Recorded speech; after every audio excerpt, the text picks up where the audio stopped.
nangyari ito, walang issue kay sa liderato ni Senator Nabigla Soto lang biglaan Wala, yan, di oo, ba? wala. Oo. Nagkabiglaan mga kapuso. Si Dr. Dennis Coronacion ang ating makakausap ngayon. Professor, magandang umaga. Si Joel Siweng po ito. Magandang umaga po. Magandang umaga po, Sir Joel and Ma'am Weng. Magandang umaga po sa inyong mga taga-subaybay. Marami tayong aabangan ngayong hapon ang impeachment. At the same time, bago mag-impeachment, magkakaroon pa ng palitan ng leadership sa Senate. Isang tanong yun na kung mangyayari. Kung mangyayari. Pagka ganito ang sitwasyon sa mataas na kapulungan, ano ang impression nito sa taong bayan? Ano ang nililikha nito na impresyon sa sambayanan, Professor? Well, actually, marami pong pwedeng impression na pwede ma-create, no?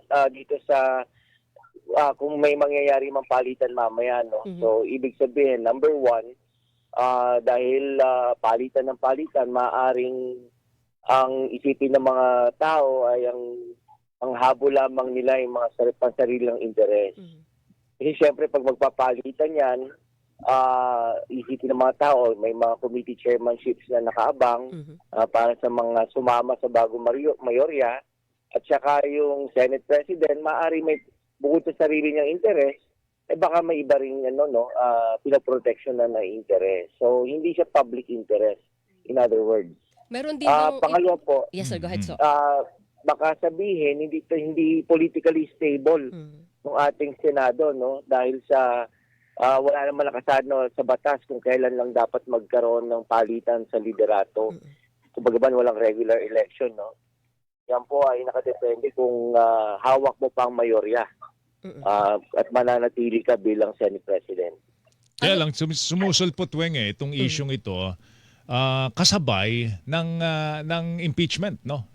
Laban sa ating Vice President. Napakahalagang na kaganapan po ito dahil kung tatanungin mo ang taong bayan, base doon sa mga nakalipas na mga surveys, about 80% ang humihingi ng pananagutan at gusto malaman ng katotohanan dito po sa mga bintang sa ating Vice Presidente. Tama bang magkaroon ng ganitong klase ng usapan, yung pagpapalit na naman ng liderato sa gitna ng napakahalagang trabaho na gagawin po ng Senado tungkol po dito sa impeachment? Well, depende po yan kung kaninong liderato pinag-uusapan natin. I think yung nakaraang Senate leadership under Senator Tito Soto, parang ang kanya mga pahayag ay forthwith. Kung ano ang pagkakaintindi niya ng forthwith, meaning to say urgent, agad-agad niyang iko-convene yung Senado para bilang impeachment court at para matuloy agad yung impeachment trial. Pero dito po sa bagong liderato ng Senado, parang yung pong andun na naman yung katanungan na ano ba to, madedelay ba itong impeachment laban sa Vice Presidente?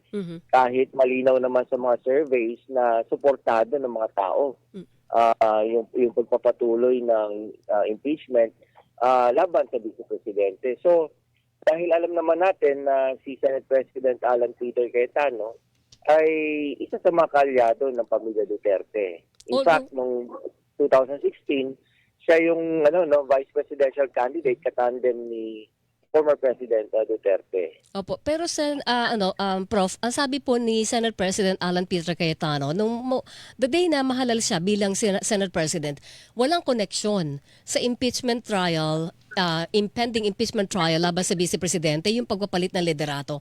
May basihan ba yun para maniwala ang taong bayan doon, Prof? Mahirap po kasi paniwalaan yung sinasabi ni Senate President Alan Peter Cayetano na yung nangyari Senate ko nito nakaraang linggo ay walang koneksyon sa impeachment.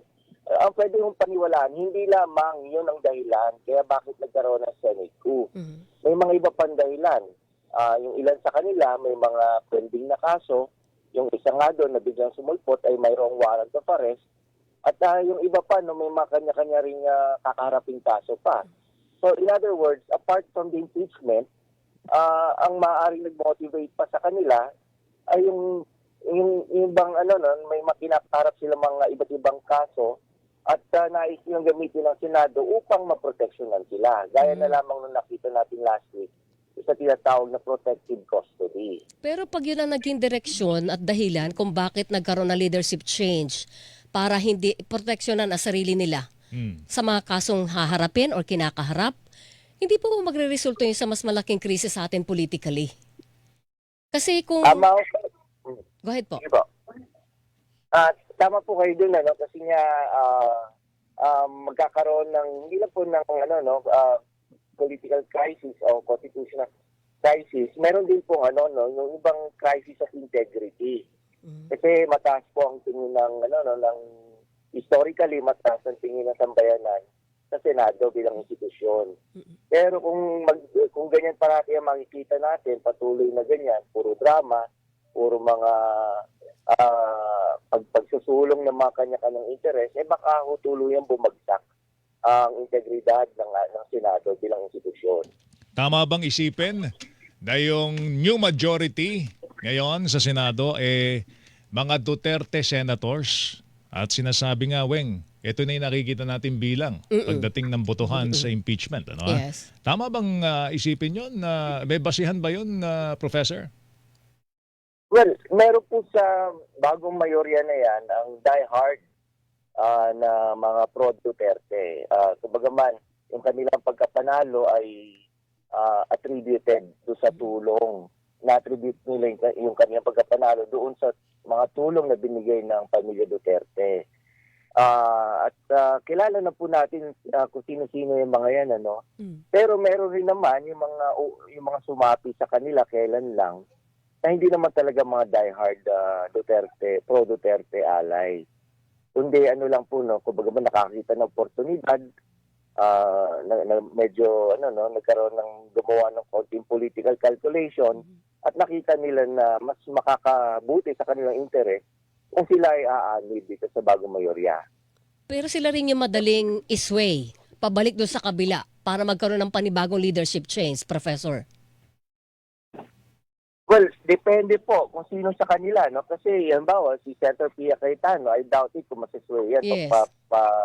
Oo, kasi nakita naman natin yung kanilang, itong nakaraang linggo, parang magkasama sila, magkatulong silang dalawang magkapatid, ano? So, I don't think na babaligtad pa yan si Senator Pia Cayetano. Maaari pa si Senator Loren Legarda dahil sa yung panawagan ng kanyang mga eskwelahan, ano? Doon sa UP at saka sa Assumption. So maaaring magsilbing presyo yon sa kanya upang bumalik sa tamang landas. Tapos, meron pa siguro mga iba pa. Bumalik sa tamang landas. parang nahusgahan na siya. Sa kabilang landas. Sa kabilang landas lang, Sa kabilang landas na po, Professor. Hindi sa tama. Ito lang. Masamang landas yung pala. nangyayari ba sa Senado, yung nangyayari since Monday, lalo na no Tuesday, yung nagkaputukan, Professor, ano yun? Crisis of leadership ba yun? Yung ba ay may ituturing na kahinaan ng liderato ng Senado? O it is talaga lang bagay na hindi mo makokontrol? Well, actually, tingin ko nga po dyan yan ay kontrolado, no? Parang hinayaang mangyari. Bakit po? Yun po yung nakikreate Yun ang impression. basa ninyo. Opo, base po sa mga lumalabas na ebidensya, no? Na parang hinayaan, pinayagan ng liderato upang maisulong naman yung kanilang agenda. So ang kanilang agenda, nais nila makuha yung simpatsya ng publiko at ng mga supporters nila nung pagsabi nila na under siege ang Senado. Pangalawa, dahil sa kaguluhan na yon, nagkaroon ng pagkakataon upang maka-alis si Senator Bato de la Rosa, makatakas, ano. So, yung pong dalawang bagay na yon, para mas masasabi natin na parang pinayagan ng liderato.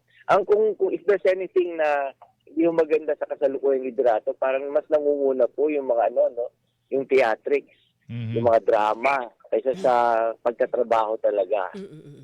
Okay. O sige, abangan na lang natin yung mga develop. Alas 3 daw, Professor. Magkukonvene na po bilang Magkukonvene impeachment court. Opo. At hindi natin alam kung bago mag-convene, magkakaroon ng pagpapalit ng liderato. Pero yan ay kaabang-abang. Yes. In the meantime, Professor, salamat sa oras mo. Good morning, Thank you. Prof. Morning Thank sa inyo. you. Salamat din po and good morning. Good morning. Professor Dennis Coronacion, PhD, Political Analyst, mga kapuso. Hilingan, walang pinoprotek.